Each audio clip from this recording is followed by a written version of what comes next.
आपलं शहर आता स्मार्ट होत आहे। मग तुम्ही कधी स्मार्ट होताय? स्मार्ट न्यूजचे यूट्यूब चॅनल सबस्क्राइब करा, स्मार्ट बना। नोटिफिकेशनसाठी बेल आयकॉनवर क्लिक करा। साड़ी प्रतीक है सुंदरता का, साड़ी प्रतीक है संस्कारों का, साड़ी प्रतीक है परंपराओं का, साड़ी प्रतीक है भारतीय संस्कृति का, आराधना प्रतीक है नारी के सम्मान का।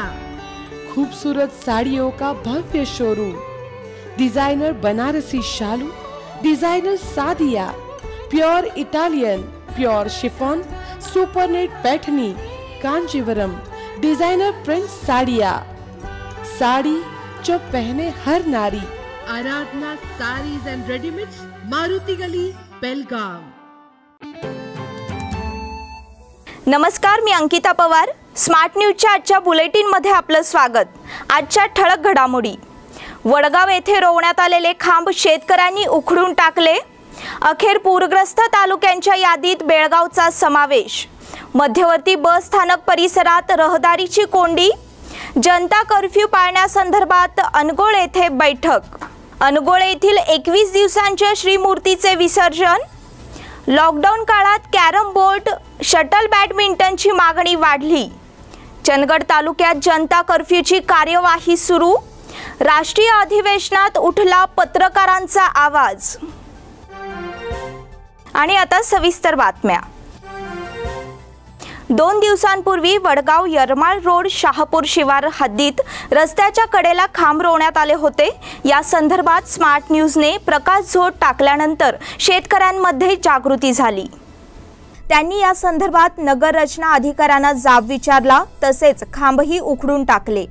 या खांबांवर नंबर घालण्यासाठी म्हणून आलेल्या नगर रचना विभागाच्या अधिकाऱ्यांना शेतकऱ्यांनी जाब विचारला। त्यांनी नगर रचना विभागाचे काम म्हणून पाण्याची व्यवस्था करण्यासाठी आतून पाईपलाईन घालण्यात येणार आहे, त्यासाठी येथे हे खांब रोवले आहेत असे उत्तर दिले। मात्र शेत शिवारात नगर रचना कसली असा प्रश्न विचारताच ते अधिकारी निरुत्तर झाले।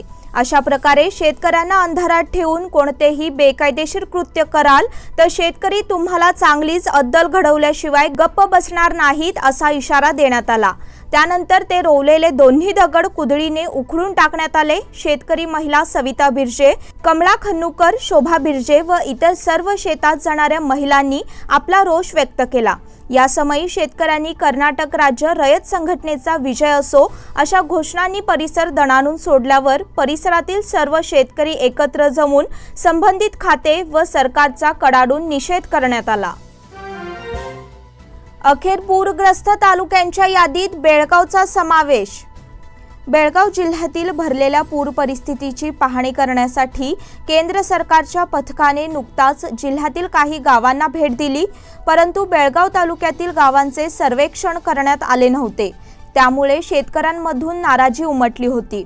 मात्र नव्याने जाहीर झालेल्या यादीत बेळगाव तालुक्याचा समावेश करण्यात आल्यामुळे शेतकऱ्यांना नुकसान भरपाई मिळण्याची आशा पल्लवित झाली आहे। कर्नाटक राज्य सरकारने राज्यातील 23 जिल्ह्यातील 130 तालुके पूरग्रस्त म्हणून घोषित केले आहेत। स्थानिक प्रशासनाला आवश्यक त्या उपाययोजना करण्याचे आदेश दिले आहेत। बेळगाव जिल्ह्यातील अथणी, बैलहोंगल, बेळगाव, चिक्कोडी, गोकाक, हुक्केरी, कागवाड, खानापूर, कित्तूर, मुडलगी, निपाणी, रायबाग, रामदुर्ग, सौंदत्ती या तालुक्यांचा या यादीमध्ये समावेश आहे। मध्यवर्ती बस स्थानक परिसरात रहदारीची कोंडी। मध्यवर्ती बस स्थानक परिसरातील रस्त्यासह इतर बांधणी कामाचा परिणाम रहदारीवर झाला आहे। जुन्या किल्ला भाजी मार्केट कडून जाणाऱ्या रस्त्यावर वाहतुकीची कोंडी होत आहे। तिथून सर्किट हाऊसकडे जाणाऱ्या रस्त्यांवर वाहनांच्या लांबच्या लांब रांगा लागत आहेत, त्यामुळे रहदारीची कोंडी नित्याची बनली आहे। मध्यवर्ती बस स्थानकाचे काम मागील काही दिवसांपासून रखडले आहे। रस्त्याचे काम नियोजित वेळेत पूर्ण होणे गरजेचे होते। मध्यंतरीच्या काळात सर्व विकास कामे रखडल्यामुळे रस्ते मोकळे दिसून येत होते। मात्र एकाच वेळी अनेक कामे हाती घेण्यात आली आहेत। त्याबरोबरच आता रस्त्यांची देखील कामे हाती घेण्यात आल्यामुळे बहुतांश भागात वाहतुकीच्या कोंडीचा सामना करावा लागत आहे। जनता कर्फ्यू पाळण्यासंदर्भात अनगोळ येथे बैठक। अनगोळ भागांमध्ये आरोग्यविषयक समस्यांचा प्रादुर्भाव वाढला आहे। याची गांभीर्याने दखल घेऊन नागरिकांनी स्वयंस्फूर्तीने जनता कर्फ्यू पाळण्यासाठी पावले उचलली आहेत। अनगोळ येथील नागरिकांनी जनता कर्फ्यू पाळण्यासंदर्भात चर्चेसाठी शनिवारी बैठकीचे आयोजन केले होते। या बैठकीत विविध मुद्द्यांचा परामर्श घेण्यात आला। तसेच अनगोळमध्ये कोरोनासह इतर आरोग्यविषयक समस्या वाढल्याच्या संदर्भात चर्चा करण्यात आली। बैठकीतील चर्चेनुसार रविवार दिनांक 13 रोजी अनगोळ भागातील व्यापारी वर्गाची बैठक घेण्यात येणार आहे। त्याचप्रमाणे सोमवार दिनांक 14 रोजी जिल्हाधिकाऱ्यांना निवेदन देऊन पुढील निर्णय जाहीर करण्यात येणार आहे, असे बैठकीत ठरविण्यात आले। अनगोळ येथील 21 दिवसाच्या श्रीमूर्तीचे विसर्जन। बाप्पांचे विसर्जन 1:30, 5, 7, 9 किंवा 11व्या दिवशी करण्याचा प्रघात सर्वत्र जपला जातो। आपल्या घरच्या परंपरेनुसार याची जपणूक केली जाते। मात्र अनगोळमधील एका कुटुंबाने 21 दिवसाच्या श्रीमूर्तीची प्रथा जपली आहे। या श्रीमूर्तीचे विसर्जन नुकतेच करण्यात आले। या 21 दिवसाच्या श्रीमूर्तीची स्थापना करणारा 16 वर्षीय युवक ओमकार सुभाष चिंचणेकर याच्या कल्पनेतून आणि हातामधूनच येथे श्रीमूर्ती घडते। पूर्णपणे शाडूपासून पर्यावरणपूरक अशी ही मूर्ती तो बनवतो। ओमकार याने 21 दिवस श्रीमूर्ती बसवण्याची कल्पना मांडली आणि त्यानुसार त्याच्या पालकांनी त्याला प्रोत्साहन दिले। त्याला आई अनिता आणि वडील सुभाष चिंचणेकर यांचे मार्गदर्शन लाभले। या आगळ्या उपक्रमाची सांगता नुकतीच झाली व 21 दिवसांच्या श्रीमूर्तीचे विसर्जन करण्यात आले। या दरम्यान भक्तांनी याचे मोठ्या संख्येने दर्शन घेतले। लॉकडाऊन काळात कॅरम बोर्ड, शटल बॅडमिंटनची मागणी वाढली। 24 मार्चपासून देशभरात सुरू झालेल्या लॉकडाऊनमुळे बेळगाव शहर सुद्धा शांत झाले होते। शहरातील सर्व व्यापाऱ्यांचा व्यवहार बंद झाल्यामुळे नागरिक घराबाहेर पडत नव्हते। कोरोनाच्या भीतीपोटी नागरिकांनी मोठी विश्रांती घेतली। बराच कालावधी विश्रांती मिळाल्यामुळे नागरिक त्रस्त झाले होते। त्यामुळे काही नागरिकांनी क्रीडा साहित्य विकणाऱ्या मालकांशी थेट संपर्क साधून कॅरम बोर्ड, शटल बॅडमिंटन आदी खेळाच्या साहित्याची मागणी केली। व्यापाऱ्यांनी सुद्धा पहाटे येऊन आपली दुकाने उघडून नागरिकांना कॅरम बोर्ड व बॅडमिंटन रॅकेट, शटल देऊन व्यापार केला। ऑनलाइन सप्लाय केले। सकाळी पहाटे 4:30 5 वाजता सुद्धा मटेरियल दिलेलं आहे। कोणतं मटेरियल? जास्त म्हणजे बॅडमिंटन आणखी कॅरम बोर्ड तेवढे सप्लाय आहे। बाकी काही जास्त काय रेट होता तुमचा कॅरम बोर्डचा रेट कितीपासून? कॅरम बोर्ड 500 रुपयापासून 5000 पर्यंत दिलेले आहे। माझं नाव अक्षय चव्हाण, मी सुप्रीम स्पोर्ट्सचा संचालक आहे। समाधी गल्लीमध्ये माझं शॉप आहे, पंत कॉम्प्लेक्समध्ये। लॉकडाऊन जेव्हापासून चालू झालं आहे तेव्हापासून मागणी इंडोर गेम्सची भरपूर झाली आहे। तर प्रॉब्लेम स्टॉकचा भरपूर झाला होता मध्ये, कारण डिलिव्हरी आणि नव्हतं, कंपनीकडं प्रोडक्शनसुद्धा नव्हतं, म्हणजे स्टॉकचा तुटवडा होता भरपूर। आत्ता लॉकडाऊन जरा ईज झाल्यामुळं थोडं माझ्याकडे स्टॉक येत आहे, मग तेच मी सप्लाय करायलो आहे। कॅरम, बॅडमिंटन, चेस, सगळ्या इंडोर गेम्सनाच मागणी होती। बेळगाव शहरातील अनसुरकर गल्लीतील क्वालिटी स्पोर्ट्सचे संचालक बाबूराव नेसरकर म्हणाले की सरकारच्या आदेशाप्रमाणे आम्ही 2 महिने दुकाने बंद केली होती। 4 मे पासून लॉकडाऊन शिथिलता केल्यानंतर सकाळी 9 ते दुपारी 2 पर्यंत आम्ही व्यापार केला। या कालावधीत नागरिकांनी कॅरम बोर्ड आणि शटल बॅडमिंटनची मागणी केली। 1000 रुपयांपासून 15000 रुपयांपर्यंत आपल्याकडे चांगल्या दर्जाचे कॅरम बोर्ड उपलब्ध होते। त्याचप्रमाणे विद्यार्थ्यांच्या शटल बॅडमिंटन सामग्रीची देखील विक्री करण्यात आल्याचे त्यांनी सांगितले। चंदगड तालुक्यात जनता कर्फ्यूची कार्यवाही सुरू। कोरोनाचा प्रादुर्भाव सातत्याने वाढत असल्यामुळे चंदगड तालुक्यात ग्रामस्थांनी स्वयंस्फूर्तीने जनता कर्फ्यूची कार्यवाही सुरू केली आहे। चंदगड शहरासह शिनोळी, हलकर्णी, पाटणे फाटा यासह इतर भागातील व्यवहार ठप्प झाले आहेत। ही कार्यवाही नागरिकांनी स्वयंस्फूर्तीने सुरू केली असून त्या दृष्टीने पावले उचलण्यात आली आहेत। या भागातील दैनंदिन व्यवहारांवर परिणाम झाला आहे। वाहनांचा संचार तसेच नागरिकांचे बाजारपेठेतील नित्यनेमाचे व्यवहार कोलमडले आहेत। मात्र आरोग्याच्या दृष्टीने याची आवश्यकता असल्यामुळे नागरिकांनी स्वयंस्फूर्तीने आपले व्यवहार बंद ठेवल्याची प्रतिक्रिया व्यक्त केली आहे।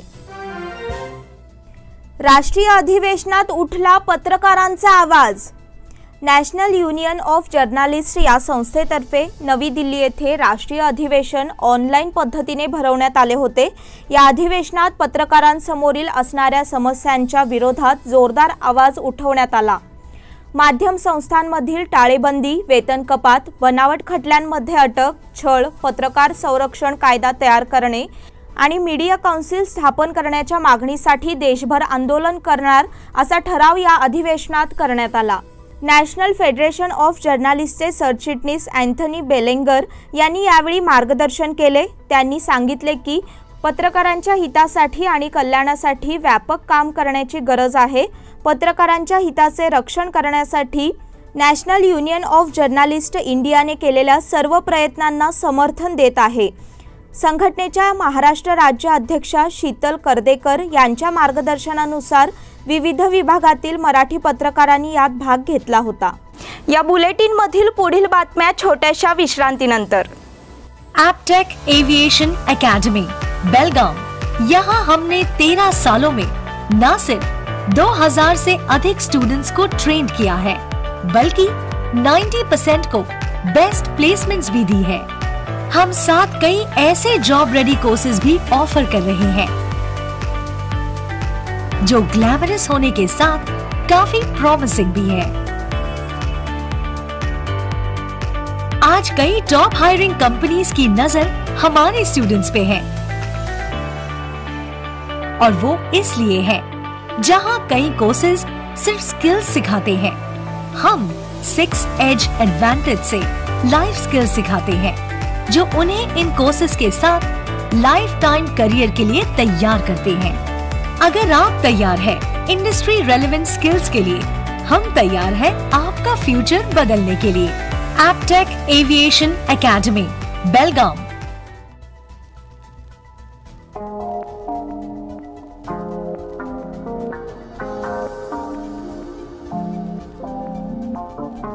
विश्रांतीनंतर पुन्हा एकदा आपलं स्वागत। 5 महिन्यांपूर्वी हलगा येथे लागलेल्या आगीमध्ये 5 घरे भस्मसात झाली होती। त्या घरातील रहिवाशांना प्रत्येकी 5 लाख रुपयांची मदत उपलब्ध करून देण्यात आली आहे। ग्रामीण मतदारसंघाच्या आमदार लक्ष्मी हेब्बाळकर यांनी हे पाऊल उचलले आहे। सदर रकमेचा धनादेश स्थानिक लोकप्रतिनिधी चन्नराज हट्टीहोळी यांच्या हस्ते सुपूर्द करण्यात आला। यावेळी सुकुमार पाटील, महावीर बेल्लद, महावीर पाटील, शांतू बेल्लद, किरण हनुमंताचे, सुकुमार हुडेद, सिद्धू तुरंगी, सागर कामण्णाचे, ज्योतिबा चौगुले, पिराजी जाधव, बाळू कामती, प्रशांत शटवाजी आदी उपस्थित होते। शुक्रवारी 608 जणांना डिस्चार्ज, 244 नवे कोरोना रुग्ण। बेळगाव जिल्ह्यात शुक्रवारी 244 नवे कोरोना रुग्ण आढळून आले आहेत, तर 608 जणांना डिस्चार्ज देण्यात आला आहे। जिल्ह्याची रुग्णसंख्या आता 15,850 इतकी झाली आहे। आरोग्य कुटुंब कल्याण खात्याच्या वतीने शुक्रवारी प्रसिद्ध करण्यात आलेल्या मेडिकल बुलेटिनमध्ये ही माहिती देण्यात आली आहे। मागील 24 तासात गेलेल्या बळींची संख्या 9 आहे, तर एकूण बळींची संख्या 235 झाली आहे। ऑस्ट्रेलियाचा इंग्लंडवर 19 धावांनी विजय। इंग्लंड विरुद्ध T20 मालिका गमावल्यानंतर कर्णधार एरॉन फिंचच्या नेतृत्वाखाली खेळणाऱ्या ऑस्ट्रेलियन संघाने वनडे मालिकेत चांगली सुरुवात केली आहे। घरच्या मैदानावर ठेवण्यात आलेल्या पहिल्या वनडे सामन्यात कांगारूंनी यजमान इंग्लंड संघावर एकूण 19 धावांनी मात करत 3 सामन्यांच्या या मालिकेत 1-0 अशी आघाडी घेतली। ऑस्ट्रेलियाने दिलेले 295 धावांचे आव्हान इंग्लंडला पेलवले नाही। मधल्या फळीतील फलंदाज सॅम बिलिंग्स याने शानदार शतकी खेळी करत चांगलीच झुंज दिली, परंतु जोश हेझलवूडच्या प्रभावी माऱ्यासमोर इंग्लंडची डाळ शिजू शकली नाही। अमेरिकन ओपन टेनिस स्पर्धेत डॉमिनिक थिएम आणि अलेक्झांडर झेव्हरेव यांच्यात अंतिम झुंज होणार। डॉमिनिक थिएम आणि अलेक्झांडर झेव्हरेव यांनी प्रतिस्पर्धी खेळाडूंचा पराभव करत प्रतिष्ठेच्या अमेरिकन ओपन टेनिस स्पर्धेच्या पुरुषांच्या गटात अंतिम फेरीत प्रवेश केला। डॉमिनिक थिएमने डॅनियल मेदवेदेवचे कडवे आव्हान परतवून लावत त्याचा पराभव केला। दुसऱ्या उपांत्य लढतीत अलेक्झांडर झेव्हरेव यांनी पाब्लो बुस्टाचा पराभव करून अंतिम फेरी गाठली। महिला एकेरीची अंतिम लढत व्हिक्टोरिया अझारेंका विरुद्ध नाओमी ओसाका यांच्यात होणार आहे. अली खान ठरणार IPL मध्ये खेळणारा अमेरिकेचा पहिला क्रिकेटपटू. आतापर्यंत IPL मध्ये अमेरिकेचा एकही क्रिकेटपटू खेळलेला नव्हता, पण यावर्षी IPLच्या हंगामात पहिल्यांदाच अमेरिकेचा खेळाडू पाहायला मिळणार आहे. IPL मधील कोलकाता नाईट रायडर्स संघाकडून हा अमेरिकेचा खेळाडू अली खान पदार्पण करणार आहे. कोलकात्याच्या हनी गुरने या वेगवान गोलंदाजाने दुखापतीमुळे माघार घेतल्यामुळे अमेरिकेच्या अली खानला संधी मिळाली आहे. संतोष हिंडलगेकर यांचे निधन. हिंडलगा गावचे सुपुत्र आणि रामदेव गल्ली येथील हिंडलगेकर सिरॅमिक्सचे संचालक संतोष चंद्रकांत हिंडलगेकर वय 58 यांचे आज सकाळी 10 वाजता हृदयविकाराच्या झटक्याने निधन झाले. त्यांच्या पश्चात पत्नी, मुलगा, मुलगी, भाऊ, जावई असा परिवार आहे. ते जायंट्स ग्रुपचे सदस्य होते. प्रभावती विलास पाटील यांचे निधन. शिवाजी गल्ली गौंडवाड येथील रहिवासी प्रभावती विलास पाटील वय 37 यांचे आकस्मिक निधन झाले. त्यांच्या पश्चात पती, 3 मुले असा परिवार आहे. रक्षा विसर्जन सोमवार दिनांक 13 रोजी सकाळी 8 वाजता होणार आहे. दीपक गणपतराव यादव यांचे निधन. केळकर बाग येथील रहिवासी आणि कॉलेज रोडवरील सुप्रसिद्ध ऑल इंडिया भेळ हाऊसचे संचालक दीपक गणपतराव यादव वय 51 यांचे शनिवारी हृदयविकाराने निधन झाले. त्यांच्या पश्चात पत्नी, 1 मुलगा, 1 मुलगी, आई, भाऊ, वहिनी असा परिवार आहे.